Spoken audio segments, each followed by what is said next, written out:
Good morning আমার প্রিয় পরিবার, সবাই কেমন আছে? আশা করছি সবাই খুব ভালো আছে, সুস্থ আছো। আর আমরাও ভালো আছি তোমাদের ভালোবাসা আশীর্বাদে। আর তোমরা যেন খুব ভালো থেকো, সুস্থ থেকো, এই কামনাই করবো। তো এই তো চাটা খেয়ে চলে আসলাম। এবারে হচ্ছে বিছানাটা পরিষ্কার করবো ওদিকে। What is mean of স্বামী স্ত্রী? স্বামী স্ত্রী, one husband and one wife, they called স্বামী স্ত্রী। क्या बोले हैं? क्या इस बार भाई क्या बोले था? लव यू स्वामी स्त्री। क्या लगा शिव? জয় বাবা শিব। और बोले ये बाबा ने उसके साथ बोला कि I love you स्वामी स्त्री। क्या लगा Shiv? One husband and wife, they together called স্বামী স্ত্রী। ওকে। বাচ্চাদের মনে কত রকমের যে প্রশ্ন, একটা করে নতুন জিনিস শুনবে আর সেইটা এসে আমাকে জিজ্ঞেস করবে, মা এটা কি ওটা কি। আজকে দেখো ও ওদের বাচ্চাদের কাছে শুনেছে স্বামী স্ত্রী, তো সেটাই জিজ্ঞেস করছিল যে মা স্বামী স্ত্রী কি। যাই হোক, ওর দেখো হাঁটতে কিন্তু ভীষণই অসুবিধা হচ্ছে, কারণ পায়ের সাইডগুলো ছুলে গেছে।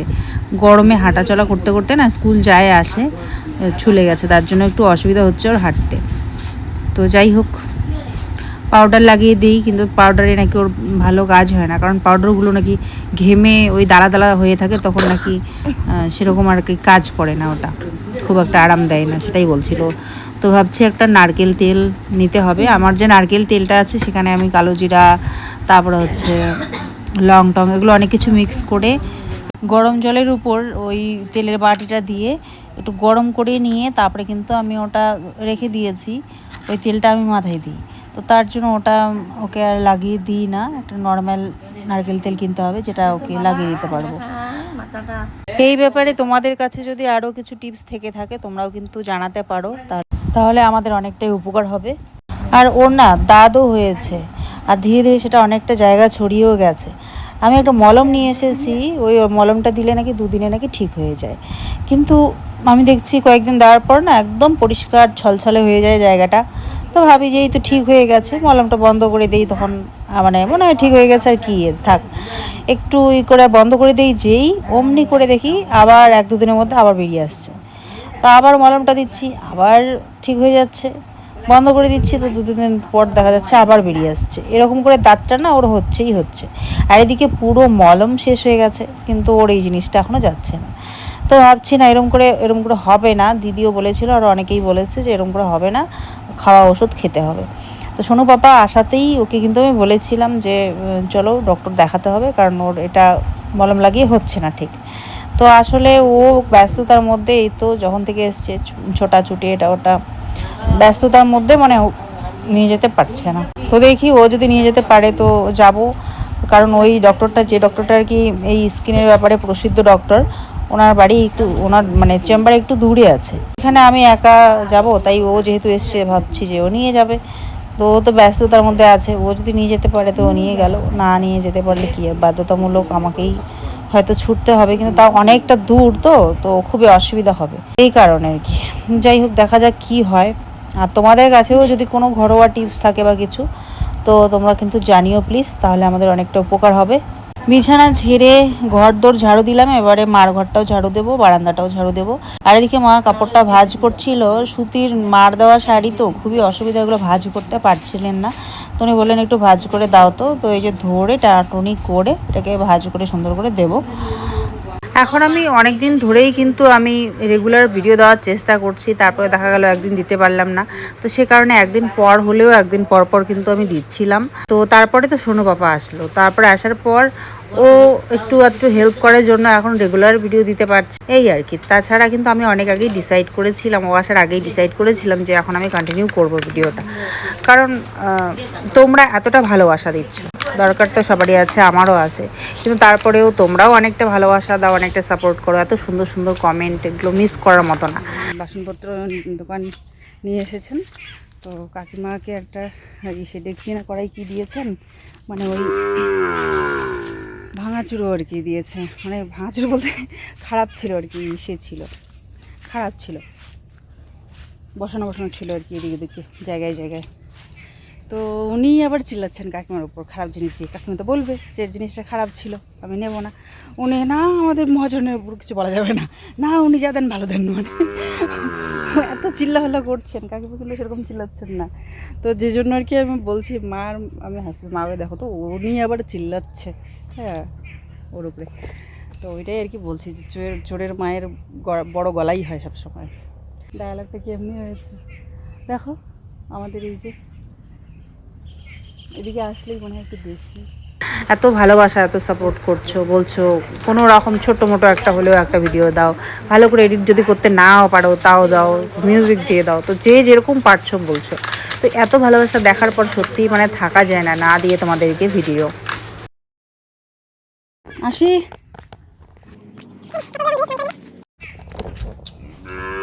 ছেলে আমাকে ডাকছে, ওর পাগুলো ছুলে গেছে গরমে হাঁটতে হাঁটতে, ও হাঁটতেই পারছে না। এমনিতে দাঁত হয়েছে, তাদের সমস্যা তো আছেই, কিন্তু ওই ছুলে যাওয়ার জন্য আর বেশি হাঁটতেই পারছে না আর কি। আর পাপা এত ব্যস্ত যে ডক্টরের কাছে নিয়ে যাবো সেটাও হচ্ছে না। তবে হ্যাঁ, ও যাওয়ার আগে দেখি দেখাতেই হবে ডক্টর। ওটা ছুলে যাওয়ার জন্য ওরকম করে হাঁটতেছে। দাঁতটা তো সমস্যা অবশ্যই করে, কিন্তু ওই হাঁটার সমস্যা হচ্ছে দাঁত দিয়ে কিছু হয় না, যে ছুঁড়ে গেছে ওটার জন্য, ওটার জন্যই হাঁটছে। হ্যাঁ নাহলে ওই যে দাও ঘষা খায়। আমি জানি, আমারও এক্সপিরিয়েন্স আছে, ছুলে গেলে কীরকম হাঁটাই যায় না, ব্যথা লাগে।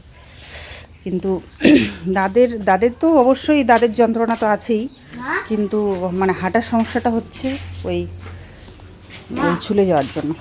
হ্যাঁ এই যে জামা কাপড়গুলো, এগুলো এখন ধুয়ে দেবো। ওর সোনুর পাপার, আমার সোনুর সমস্ত জামা কাপড়। আর ওরা দেখো এখানে বারবার উঠে আর বারবার এটা খুলে যায়।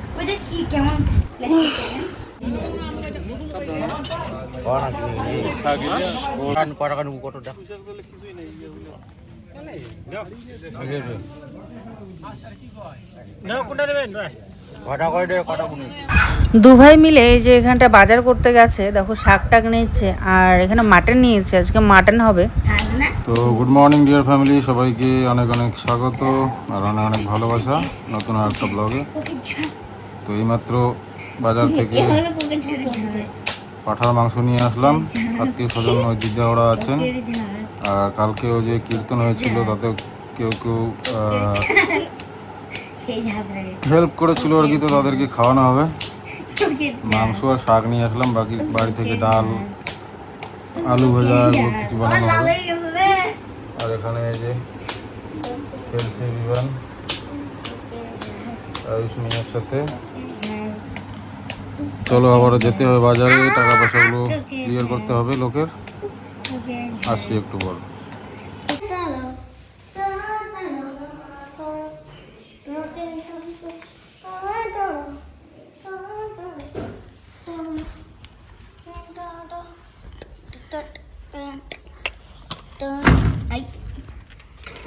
কি ঘর বানিয়েছে আমাদের প্ল্যান, এটা আমাদের আইডিয়া। হ্যালো এটা আমরা দেখাই বাইরের থেকে কেমন। ঠিক আছে যা।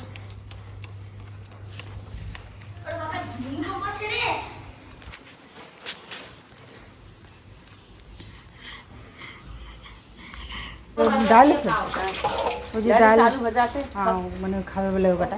তো দিদি ওরা ওদিকে মানে ধোয়াধুয়ি করছে, ধোয়াধুয়ি করছে আর কি।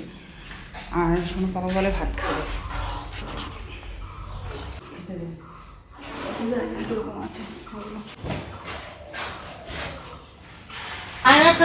তো এখানটায় এই যে কালকের ভাত বেঁচে গেছিলো, ডালটা একটু খারাপ হয়ে গেছে আমি দেখলাম। আর ভাজাটা ভালো আছে, আলু ভাজা, মাছ ভাজাও একটু ছিল। তো এই দিয়ে আর কি খেতে হবে, সাথে লেবু লবণ লঙ্কা এইসব নিয়ে একটুখানি খাবো বলতে সোনু পাপাকেই দেবো খাইয়ে। আর ও বলছে খাইয়ে দাও, আর হচ্ছে তারপর যেটুকু বাঁচবে ও খেতে পারবে না, ওটুকুই আমি খাবো। এখন চাল ডাল মশলা টশলা এগুলো তো সব বেঁচেই গেছে, তো ওগুলো থেকেই কিন্তু কীর্তনেও কাজে লেগেছে। আবার আজকে রান্নাবান্না তো হবেই, তো কাজেই লাগবে আর কি, কোনো কিছু ফেলনা যাবে না। তো মা এখানটায় ডাল দিলেন, রান্না হবে আজকে এখানটায়। তো ওরা রান্না করবে, তো সেই জন্য ডালটা নিয়ে চলে আসলাম এই বাড়িতে। পিঠ চুলকে চলছে। একটু চুলকে দিলে আর চুপ করে থাকে আরামসে। ঘামাচি হিচে না আস্তে আস্তে ও চুলকে দিচ্ছে, মজা নিচ্ছে এতক্ষণ, সেই হাসছিল। দাও জিপ্পারটা চুলকে দাও এখন। চেয়ারটা কিনে বাবার ফটোটা চাইলো তো মা।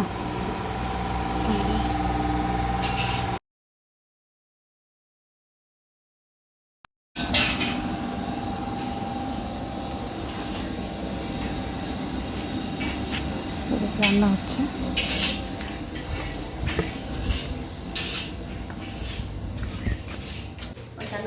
মালাখানের সাথে ছিল, মালাখানের সাথে ছিল।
সকালবেলা আমাদের ওইদিকেই কাজকর্মগুলো করছিলাম, এদিকে ততক্ষণ কাটাকুটি হচ্ছিল।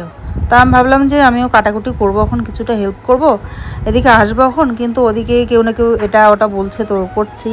তো তারপর ওদিকে আবার বাবুকে সামলালাম, কিছুক্ষণ ও আছে ওখানটায়, তো ওকে সামলালাম।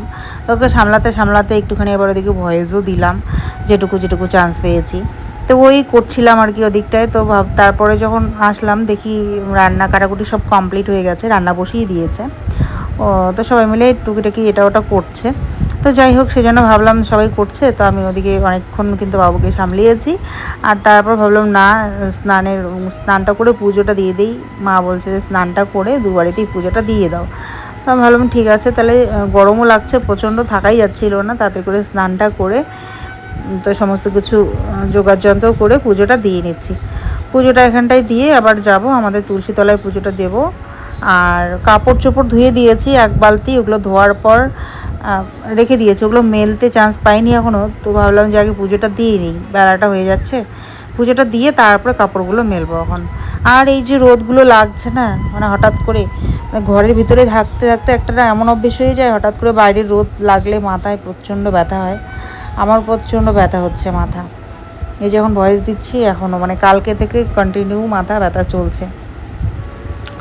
কি করা যাবে, কিছু করার নেই। হঠাৎ করে রোদটা ঠাঁ করে লেগেছে, মনে করো যেদিকে বেরোই রৌদ্র তো লাগেই, যার জন্য এরকম।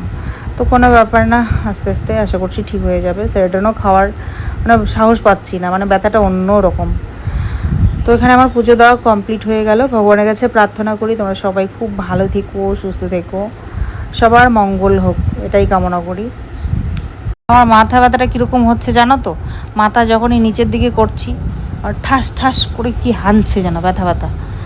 আবার মাথা তুলছি, অনেকক্ষণ নিচু হয়ে কিছু করলাম, তারপর মাথাটা তুলছি, ওই তোলার মুহূর্তে ঠাস ঠাস করে কিছু হানছে যেন মাথার মধ্যে ব্যথা করছে। আর একটা কন্টিনিউয়াসলি একটা ব্যথা তো আছেই, আর তার মধ্যে মানে তোলা আর মাথা নিচু করা, এই দুটাতে ওরকম করছে। তো কি করব বুঝতে পারছি না, এটা কী ধরনের ব্যথা, কিসের ব্যথা। তো আমি সেরোডন খাওয়ারও একটা মানে সাহস পাচ্ছি না, যে কিসের ব্যথা আর খাবো কিসের ওষুধ। তার জন্য কোনো ওষুধই খাচ্ছি না, সহ্য করে যাচ্ছি। তো আশা করছি দুদিন রেস্ট করলেই ঠিক হয়ে যাবে।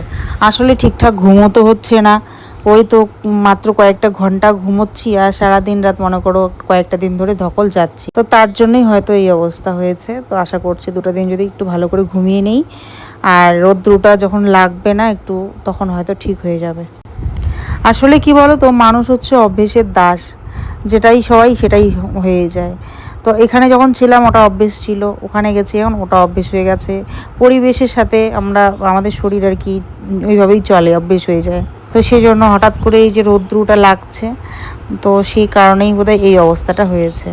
তো পুজো দেওয়া আমার কমপ্লিট, বালতিটা ওদের বাড়ি দিয়ে আসি। আর এখানটায় জল উতলে পড়ে যাচ্ছে, মোটর ছেড়ে দেওয়া হয়েছিল, তো ওটা বন্ধ করে দিলাম। যান, ওই জলটা পড়ে যাচ্ছে উতলিয়ে।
পাথরে পাহাড় একদম ডুবে যাচ্ছে।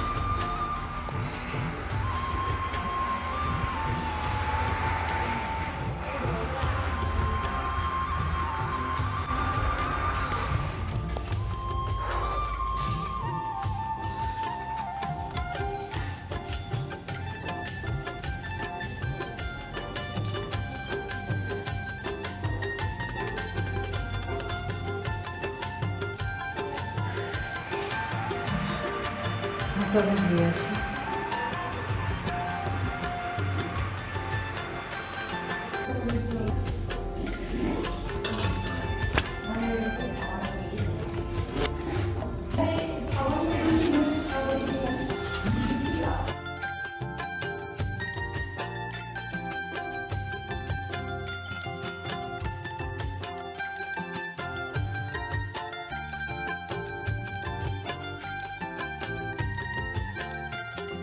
তো এতক্ষণ তো দিদিরাও ছিল, সবাই মিলে আর কি কাটাকুটি করলো। যাই হোক, আমি তখন চান্স পাইনি। আর তারপর রান্না যেহেতু ওরা করবে বললো, তাই আমি ওদিকে যাইনি। রান্নাবান্না কমপ্লিট হয়ে গেছে, এখন আমি পরিবেশন করছি। তো আমি এখানকার কাজের সাথে সাথে ওই জন্য বাবুকেই অনেকক্ষণ সামলালাম। তারপর অনেকক্ষণ কিন্তু খেলাধুলা করেছে, অনেকক্ষণ চুপচাপ ছিল, মজা করলো। তারপর একটু ভেজাল করছিল, মনে হয় খিদে পেয়ে গেছে, তাই জন্য দিয়ে এসেছিলাম। সারাটা দিন যে গরমটা গেল, এখন দিয়ে একটু ওয়েদারটা ঠিক। ছোটো বাবা এখনই গেল বাইরের দিকে, বাজারের দিকে গেল।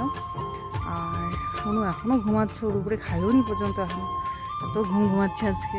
আসলে খুব ছোটাছুটি খেলাধুলা, ছোটাছুটি সেরকম করেনি, কারণ ঠিকঠাক হাঁটতে পারছে না, ছুলে গেছে পাগুলো। কিন্তু খেলাধুলা একটু হাঁপিয়ে তো গেছে গরমে, তার মধ্যে ঘুমিয়ে পড়েছে, এখন ওঠেনি। তো উঠলে পরে ওকে খাওয়াতে হবে। ওই যে দিদি দুজন, ওরা যাওয়ার জন্য তো একদম ব্যস্ত হয়ে গেছিলো। মা ওনাদেরকে বলে করে এই যে রাখলেন। এখন মনে হয় ওনারা একটু ঘুরতে যাবেন, তো ওনারা ঘুরে আসুন, আমি একটু ঘরটাগুলো ঝাড় দেবো, ছেলে উঠলে ওকে খাওয়াবো।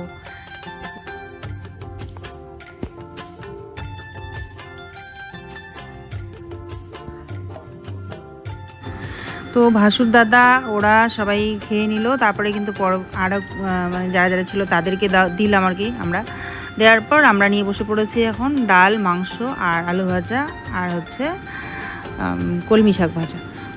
তো ডিয়ার ফ্যামিলি, এখন তোমাদের সাথে শেয়ার করব যে আজকে একটা দাদা এসেছিলো, এসে এই জমি, বাবার যে জমি আছে সেটা ফাইনালি ভাগ বাটোয়ারা করে দিয়ে গেলেন। তো কোথা থেকে কোন পর্যন্ত কার পড়েছে বা তার পরিপ্রেক্ষিতে কী করা হয়েছে সেটাই তোমাদের সাথে শেয়ার করব। আর এটা একটা প্রুফ হিসেবে আমার চ্যানেলে থাকবে, যাতে পরবর্তীতে এই নিয়ে আর কথা না হয়। চল দেখিয়ে দিই। এই যে আমার যে ঘরটা আছে, এটা ফ্রন্ট সাইড এই অবধি, মানে এই অবধি না, এখান থেকে যে আমার তুলসীতলা, সেম এখান থেকে শুরু করে এদিকে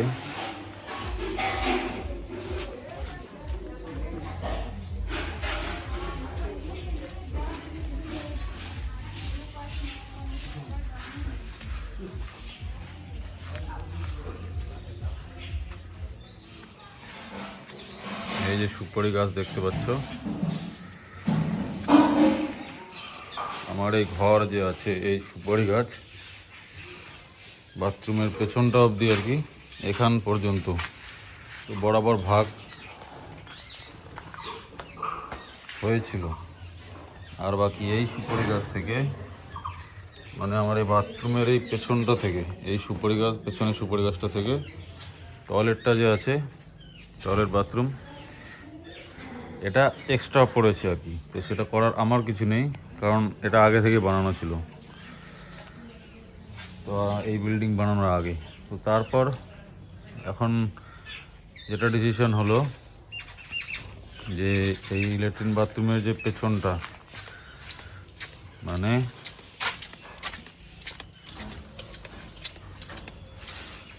এই জায়গাটা, এর লাস্ট ওয়াল এই অবধি আমার ভাগে থাকবে আর কি, যার জন্য ওদেরকে এই ঘরটাকে ভাঙতে হবে। ভেঙে ওই ওয়ালটা থেকে বরাবর আমি ওয়াল তুলে দেবো আর কি।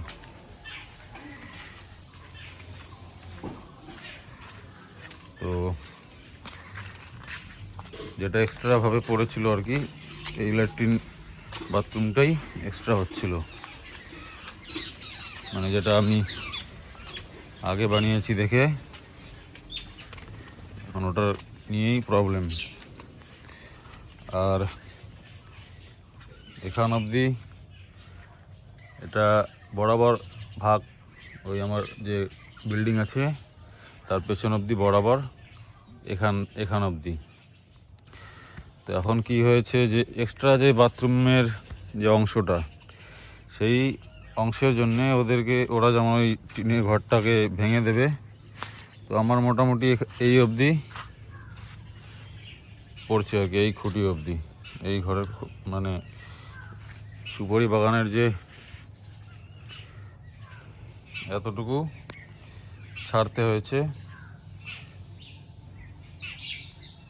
পেছন দিয়ে এতটুকু ছাড়তে হবে ওই ঘর টয়লেটটা অবধি আমাকে দেবে তার জন্য।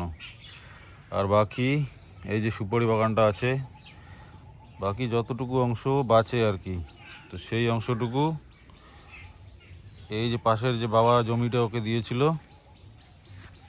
সেই জমিতে আমাকে জায়গা দেবে, যতটুকু এখান থেকে বাঁচবে আর কি।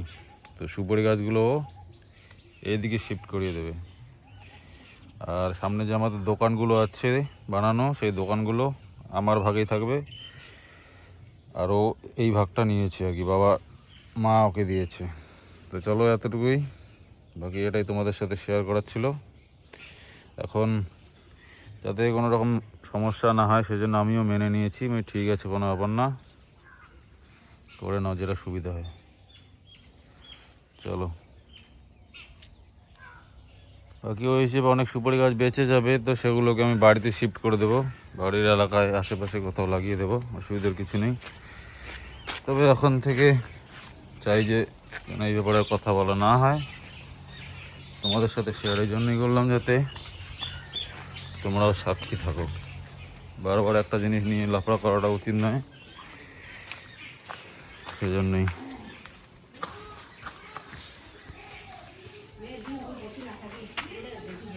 বাবা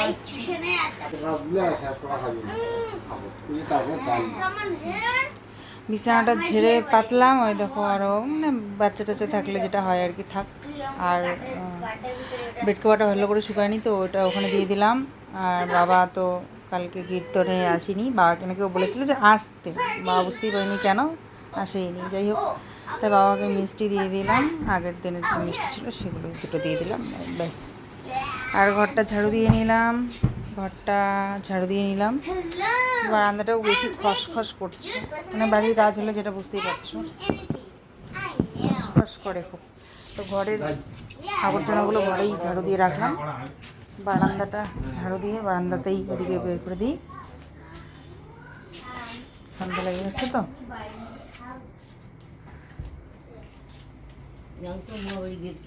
দেখি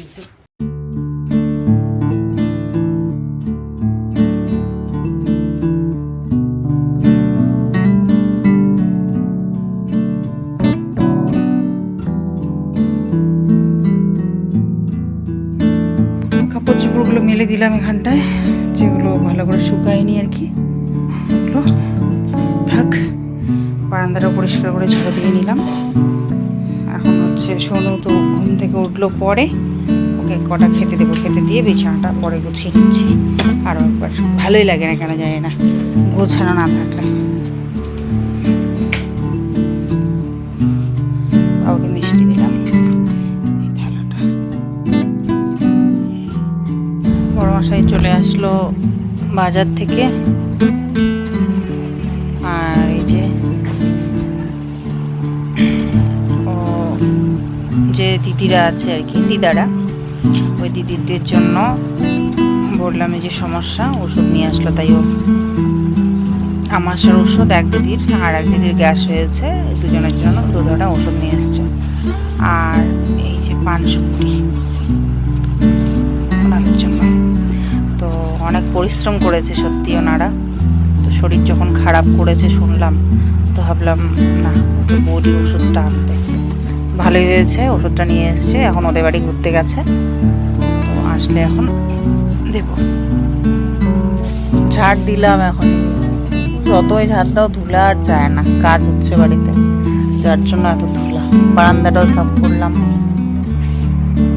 ভেজা কাপড়গুলো মেললাম, ছেলেকে খেতে দিলাম, বিছানা ঝাড়লাম, করে এসে এই যে মাত্র একটু শুলাম।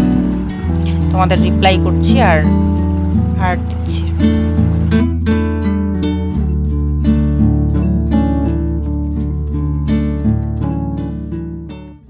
বিমানের মতো লাগছে।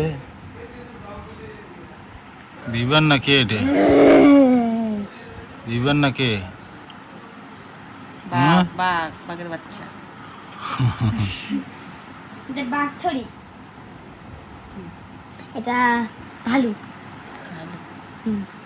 তুই তো সব চিনিস, আমি চিনি না রে। এগুলো কি দিয়ে করছে বলবো? কলম দিয়ে।